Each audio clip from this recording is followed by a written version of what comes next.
जय हिंद मेरे डियर साथी। मैं आपका साथी विकास और आज हम देखने वाले हैं एंटी एंजाइनल ड्रग्स। ये देखा जाए तो डी फार्मा सेकेंड ईयर का फार्माकोलॉजी का चैप्टर नंबर 5 है। हिंदी तथा इंग्लिश मिक्स ये बैच है। इसके पहले इंग्लिश केवल देखना चाहते हैं तो इंग्लिश में केवल और केवल एटलीस्ट लगभग पूरा बुक ख़त्म करके प्लेलिस्ट बना दिया गया है।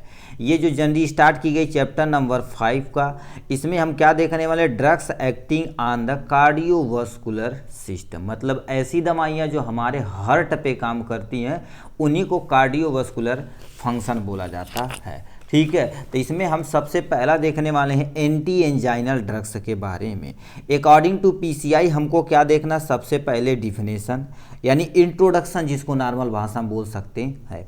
उसके बाद इसका क्लासिफिकेशन विथ एग्जाम्पल के साथ, क्लासिफिकेशन के अंतर्गत इसके कितने में क्लासिफिकेशन किया गया और कौन कौन सी दवाइयाँ इसके अंतर्गत आती हैं वो देखेंगे। उसके बाद फार्माकोलॉजिकल एक्शन पूरा डिटेल में देखेंगे। उसके बाद इंडिकेशन देखेंगे। इंडिकेशन मतलब कहाँ कहाँ प्रयोग कर सकते हैं। कॉन्ट्रा इंडिकेशन देखेंगे, कहाँ प्रयोग नहीं कर सकते हैं। लास्ट में आपको डोज देखना पड़ेगा, मतलब ये दवाइयाँ कितने अमाउंट में किसको कितना देनी है। ठीक, तो इतना चीज़ हमको क्या करना है, अकॉर्डिंग टू पीसीआई हमको देखना पड़ेगा। तो चलिए स्टेप बाय स्टेप हम पहले स्टेप पे चलते हैं, इंट्रोडक्शन यानी डिफिनेशन के बारे में। ठीक, तो यहाँ से देख सकते हैं पहला पॉइंट लिख रखा आपके सामने डिफिनेशन के बारे में। अब डिफिनेशन क्या होती है, तो सबसे पहले जो यहाँ पर लिखा गया ध्यान से सुनिए, those drugs which are use to treatment of angina pectoris are called anti anginal drugs. मतलब सिंपल सा क्या होती है, ऐसी दवाइयाँ जो एंजाइना पेक्टोरिस, एंजाइना पेक्टोरिस क्या होता है, जो चेस्ट में पेन यानी कहते हैं बड़ा सीने में दर्द हो रहा है, तो समझ जो ना हार्ट में कोई ना कोई प्रॉब्लम है। तो इसी का डिफिनेशन सटीक क्या लिख रखा है, इस डिफिनेशन को आप एग्जाम में लिखेंगे। जो दवाइयाँ एंजाइना पेक्टोरिस यानी सीने के दर्द के उपचार के लिए उपयोग की जाती हैं एंटी एंजाइनल ड्रग्स कहलाती। सिंपल सा समझिएगा, ऐसी दवाइयाँ जो मान लेते हैं किसी पर्सन को सीने में दर्द हो रहा है, ठीक, सीने में दर्द के उपचार के लिए तथा इलाज के लिए की जाती है, उसी को एंटी एंजाइनल ड्रग्स बोलते हैं। एंजाइना मतलब चेस्ट पेन होता है, अब एंटी मतलब उसी के अगेंस्ट वर्क करता है, मतलब सीने में किसी बंदे को दर्द होता तो इस कैटेगरी की दवा प्रयोग कर सकते हैं जिसको एंटी एंजाइनल ड्रग्स बोला जाता है। तो ये पहला पॉइंट। दूसरा, ये एक्चुअल में एंजाइना पेक्टोरिस होता क्या, देखिए कभी सुने होंगे हार्ट में, ठीक है, जो हार्ट होती है किसकी बनी होती है, एक्चुअल में कार्डियक मसल की बनी होती है। किसकी बनी होती है, आपके सामने कार्डियक मसल की बनी होती है। अब ये जो कार्डियक मसल होता है ये कभी न थकने वाले मसलों में से एक होता है। मतलब ये मसल में लैक्टिक एसिड, जब ये कॉन्ट्रैक्ट तथा रिलैक्स कोई भी मसल करती है तो उसके अंदर लैक्टिक एसिड का फार्मेशन होता है। बट कार्डियक की मसल एक ऐसी मसल है जिसमें तुम्हारे पास लैक्टिक एसिड का फार्मेशन नहीं होता। तो वही लिख रखा है, जब हृदय की मसल को सफिशियंट ऑक्सीजन नहीं मिलता है तो चेस्ट पेन होता है। इस कंडीशन को एंजाइना कहते हैं। क्या कहते हैं आपके सामने, एंजाइना। जैसे मान लेते हैं क्योंकि हार्ट को कॉन्ट्रैक्ट तथा रिलैक्स करना है, जो कितने पॉइंट 0.8 सेकेंड में कर लेता है, ठीक है, 0.8 सेकेंड में एक बार कॉन्ट्रैक्ट एक बार रिलैक्स कर लेता। तो वही चीज़ बोला गया, जब 0.8 सेकेंड में या जब कॉन्ट्रैक्ट करा तथा रिलैक्स करा तो उसको एनर्जी चाहिए जो ऑक्सीजन से मिलती है। तो ऑक्सीजन सही प्राप्त अमाउंट में नहीं मिल पाती है तो जिससे चेस्ट पेन होने लगता, सीने में दर्द, उसी को एंजाइना कहते हैं। इस कंडीशन में हार्ट मसल प्रॉपरली काम नहीं करते। बताओ, ऑक्सीजन ही मेन मुद्दा है तो ऑक्सीजन ही नहीं मिल पाएगा तो काम नहीं हो पाएगा। तो वही बोला गया, ये तुम्हारे पास इस कंडीशन में हार्ट मसल प्रॉपरली काम नहीं कर पाते तो एंजाइना हो जाती है। अब एंजाइना को ट्रीट करने के लिए जिस दवा का प्रयोग करते हैं उसी को एंटी एंजाइनल ड्रग्स बोलते हैं। बस सिंपल हो जाएगा यहाँ से। अब हम नेक्स्ट पे चलते हैं इसके क्लासिफिकेशन के बारे में। अब याद रखना, इसे कितने में क्लासिफिकेशन किया गया, 3 में। सबसे पहले वसोडाइलेटर ड्रग्स होती है जो ब्लड वेसल को क्या कर देती, थोड़ा सा चौड़ा करती है। जैसे ब्लड प्रेशर कम हो जाता है, ठीक है, ब्लड प्रेशर कम हो जाता है, प्रॉपर आपने में अमाउंट में ऑक्सीजन पहुंच पाता है, ठीक, इससे सही करते। इसको फर्दर डिवीजन किया गया। बीटा एडिनो रिसेप्टर, ठीक है, जिसे हम बीटा ब्लॉकर बोला जाता है। ठीक, इसमें हम कुछ दवाइयों का एग्जाम्पल देखेंगे। मेटाबॉलिक, ठीक है, मॉडिफायर होता है, इसके अंतर्गत भी हम 2-4 दवाओं का एग्जाम्पल देखेंगे।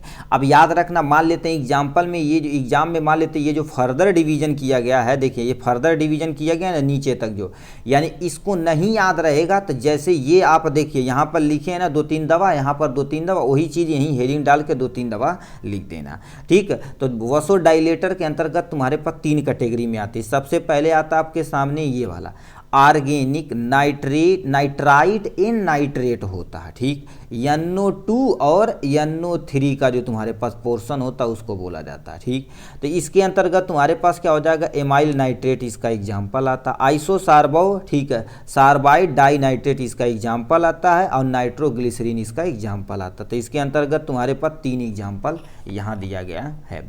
नेक्स्ट में तुम्हारे पास क्या लिख रखा आपके सामने, कैल्शियम चैनल ब्लॉकर, जो क्या कर देते हैं, mostly calcium channel blocker hypertension में प्रयोग की जाते हैं, बट यहाँ पर जो प्रेशर को मेंटेन करने के लिए भी हम प्रयोग कर सकते हैं। ये कैल्शियम चैनल को ही ब्लॉक कर सकते हैं। इसमें एम्लोडिपिन पहला एग्जाम्पल, वेरामापिल इसका दूसरा एग्जाम्पल, और क्या लिखा, डिल्टीजैम इसका तीसरा एग्जाम्पल। तो 2-2, 3-3 एग्जाम्पल याद रखेंगे, अपना काम हो जाएगा।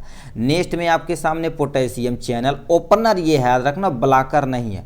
पोटेशियम चैनल ब्लॉकर में तुम्हारे पास क्या हो जाएगा, निकोरांडील हो जाएगा। निकोरांडील इसका एग्जाम्पल है। तो इसमें 3 में क्लासिफिकेशन किया गया, यहाँ पर देख सकते हैं। अब हम आते हैं किस पे, बीटा एडेनर, यानी कि लिखा रखा बीटा एडेनो रिसेप्टर के बारे में। ठीक है, जिसको हम क्या बोलते हैं, बीटा ब्लॉकर बोलते हैं। इसमें क्या होगा, एटेनोलॉल इसका पहला एग्जाम्पल लिख रखा है, नेडोलॉल दूसरा एग्जाम्पल, प्रोपनोलॉल इसका दूसरा एग्जाम्पल दिया गया है। तो इसमें 3 एग्जाम्पल दिए गए, कौन कौन, एटेनोलॉल, दूसरा नेडोलॉल, तीसरा आपके सामने प्रोपनोलॉल होता है। अब यहाँ पर क्या लिख रखा आपके सामने, मेटाबॉलिक मॉडिफायर होते हैं। इसमें तुम्हारे पास पहला एग्जाम्पल आ जाता है रोनो, ठीक है, रेनोलाजीसिन आ जाता है, और ट्राइमेथाजिडीन आता है। तो इसमें हमने क्या कर दिया, 2 दवा एग्जाम्पल लिया। अब दोबारा बता रहे हैं, एग्जाम में मान लेते ये चीज़ याद नहीं रहे कि इसे फर्दर डिवीजन किया गया, तो कोई टेंशन नहीं, आप सीधे 1-2 एग्जाम्पल जैसे ये सब छापे हैं उसी के बगल में छाप देंगे, काम हो जाएगा। ठीक, नेक्स्ट पे आते हैं फार्माकोलॉजिकल एक्शन। अब फार्माकोलॉजिकल एक्शन मतलब ये दवाइयाँ हमारे शरीर के अंदर कैसे काम करती हैं। तो सबसे पहले दे रखते हैं तुम्हारे पास नाइट्राइट और नाइट्रिक ड्रग्स रहती तो कैसे काम करती है, अलग अलग का काम अलग अलग होता है, याद रखना। सबसे पहले ये वसोडाइलेटर, वसोडाइलेटर क्या होता है, रक्त वाहिकाएं जो होती है उसको फैला देता, मतलब जो नस रहती है उसको चौड़ा कर देता, बस इतना याद रखो। नस जो रहती है उसको क्या कर देता, चौड़ा कर देता, जिससे अपना काम हो जाता। तो यही लिख रखा है, यानी वस्कुलर स्मूथ मसल रिलैक्स होती है, जिससे मायोकार्डियल ऑक्सीजन की डिमांड कम हो जाती है। जितना सफिशिएंट अमाउंट में रहिए उतना मिल पाता है तो काम हो जाता है।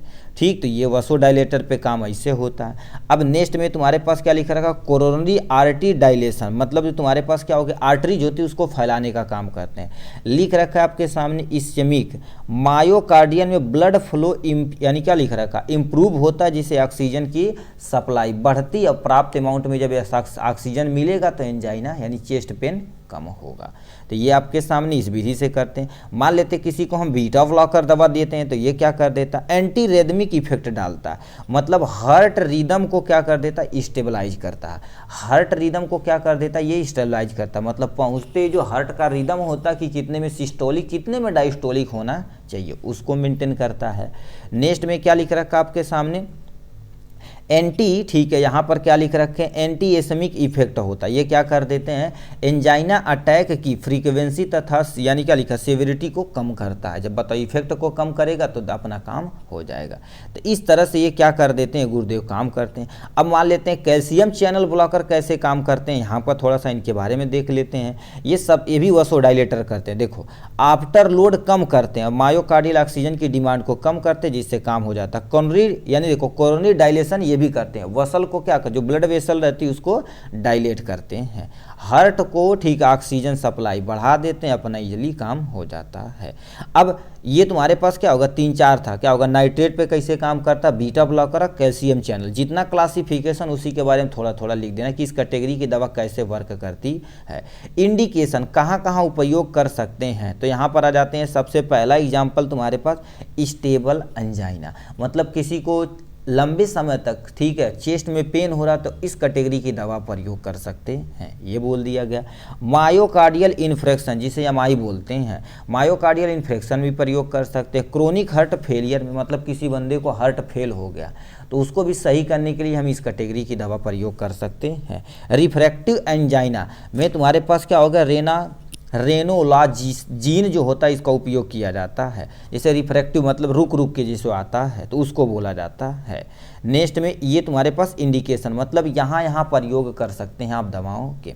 नेक्स्ट में आपके सामने क्या लिख रखा, कॉन्ट्रा इंडिकेशन, कहाँ प्रयोग नहीं किया जा सकता। कॉन्ट्रा इंडिकेशन मतलब कहाँ प्रयोग नहीं किया जाता। पहला आपके सामने हाइपोटेंशन, अब बताओ ब्लड प्रेशर ऑलरेडी कम बा, तू दवाई देबा और ये नस के चौड़ा करी तो ब्लड प्रेशर और कम हो जाए, मर मनाई जाए, दिक्कत हो जाए। सीवियर एनीमिया, मतलब एनीमिया क्या होता है, आयरन की कमी को हम क्या बोलते हैं, एनीमिया बोलते हैं। तब बताओ एनीमिया की कमी है, इस दवा को देंगे तो ऑक्सीजन को उठा के ले जाने की जिम्मेदारी क्या होती है, जो ब्लड में होता है आरबीसी, और आरबीसी में होता है हीमोग्लोबिन। हीमोग्लोबिन ही क्या कर देता है, ब्लड को कैरी करता है, ठीक। तो इसको ले जाने की जिम्मेदारी ये होती है। बताओ ऑलरेडी ये कम है, ठीक, आरबीसी कम है तो बल भर लोड देगा तब वो दिक्कत हो जाए। लीवर डिजीज में अब क्या कर सकते हैं, इसका प्रयोग नहीं कर सकते। अनस्टेबल एंजाइना, मतलब रुक रुक के आ रहा है, कभी आ ही नहीं कर रहा है, ठीक है, मतलब आ ही नहीं रहा तभी दे सकते नहीं है, तो ऐसा प्रयोग कभी नहीं करना है, ठीक। प्रेगनेंसी में नहीं दे सकते हैं, लैक्टेशन में नहीं दे सकते हैं, बेबी को नहीं दे सकते हैं। इंडिकेशन में, कॉन्ट्रा इंडिकेशन में वही लिखा जाता है। खुराक, मतलब तुम्हारे पास खुराक, ये जो तुम्हारे पास है ये किताबी भाषा का खुराक है, याद रखना, दोबारा बताते हैं, ये किताबी भाषा का खुराक है। अकॉर्डिंग टू अपने, ठीक है, जो डॉक्टर होते हैं अपने अनुसार वो क्या कर देते हैं, कंडीशन देख के डबल चला देते हैं। जैसे अभी हम कहते हैं कि हमको पैरासीटामॉल क्या होना चाहिए गुरुदेव, दिन भर में सुबह शाम ले लेंगे बहुत। अभी कोरोना आया था, हर 1.5-2 घंटे के बाद बल भर पैरासीटामॉल खिलाया जाता, वो भी 5500 650 खिलाया जाता था। अकॉर्डिंग टू कंडीशन ये दिया गया है। पहले दे रखा है आपके सामने नाइट्राग्लिसरीन होता है जो 0.3 से लेके 0. तुम्हारे पास क्या होगा 6 mg ओडी, यानी दिन में एक बार तुम ले सकते हो, कोई दिक्कत नहीं है। नेक्स्ट में तुम्हारे पास क्या होगा मेटाप्रोलॉल, जो तुम्हारे पास 50 से लेके 200 mg आता है बीडी, इसको दिन में 2 बार तुम प्रयोग कर सकते हो, ज़्यादा टेंशन नहीं है, ठीक है। एटनोलॉल जो तुम्हारे पास बीपी दवा होती है, क्या लिख रखा आपके सामने, इस 25 से लेके तुम्हारे पास क्या होगा यानी 100 mg बीडी आता है, यानी दिन में तुम्हारे पास 2 बार भी ले सकते हैं, ओडी भी ले सकते हैं। देखेंगे ना तुम्हारे पास जो पर्सन लेते हैं इस दवा को, ठीक है, मोस्टली एक बार ले लेंगे तो बहुत सफिशियंट हो जाता है, ठीक। एम्लोडिपिन देखा जाए तो 5 से लेके तुम्हारे पास कितना हो जाएगा आपके सामने 20 mg ओडी, यानी दिन में इसको भी तुम कितनी बार प्रयोग कर सकते हो, एक बार प्रयोग कर सकते हो। रोनो, ठीक है, रोनोलाजीन जो तुम्हारे पास 500 mg होता है, इसको बीडी प्रयोग कर सकते हैं, यानी दिन में कितनी बार, 2 बार प्रयोग कर सकते हैं। तो इस तरह से देखा जाए तो हमने क्या क्या देखा, इंट्रोडक्शन, क्लासिफिकेशन, कॉन्ट्राइंडिकेशन, इंडिकेशन और लास्ट में डोजेज के बारे में पूरा डिटेल में देखा हुआ है। तो चलिए आज के लिए बस इतना ही, फिर मिलेंगे नेक्स्ट वीडियो में नेक्स्ट टॉपिक के साथ। तब तक के लिए bye bye and take care.